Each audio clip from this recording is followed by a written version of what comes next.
আজ রোববার থেকে ২০২৬ সালের হজ মৌসুমের জন্য ভিসা ইস্যু শুরু করেছে সৌদি আরব। দেশটির হজ ও ওমরা মন্ত্রণালয় জানিয়েছে, হাজিদের সৌদিতে আগমনের বহু আগেই সেবার প্রস্তুতি জোরদার ও প্রস্তুতিমূলক কার্যক্রম সহজতর করার চলমান উদ্যোগের অংশ হিসেবেই এই পদক্ষেপ নেওয়া হয়েছে। মন্ত্রণালয়ের ঘোষণা অনুযায়ী ২০২৬ সালের হজের জন্য প্রাথমিক প্রস্তুতি শুরু হয় গত বছরের ৮ জুন থেকেই।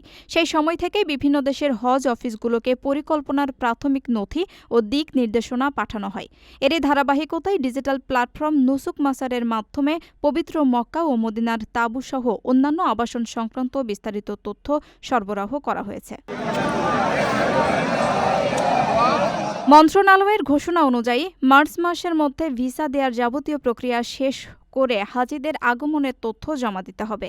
সৌদি আরবের হজ ও ওমরা মন্ত্রণালয় জানিয়েছে, ২০২৬ সালের ১৮ এপ্রিল থেকে প্রথম দফার হজযাত্রীরা সৌদি আরবে পৌঁছাতে শুরু করবেন।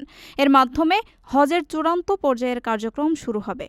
মন্ত্রণালয় আরও জানিয়েছে, এবারের হজের জন্য এরই মধ্যে প্রায় ৭.৫ লাখ হজযাত্রী নিবন্ধন সম্পন্ন করেছেন।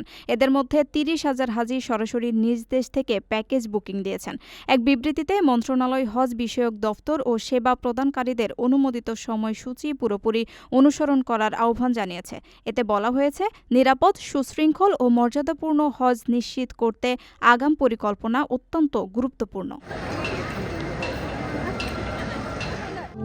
প্রবাসীদের জন্য নির্মাণ হচ্ছে দেশের প্রথম স্মার্ট সিটি, যেখানে থাকছে স্কুল, মসজিদ, হাসপাতাল, সুইমিং পুল, হেলিপ্যাড, পাঠাগার, জিম, সুপারমার্কেট, শিশু পার্ক সহ সকল নাগরিক সুবিধা।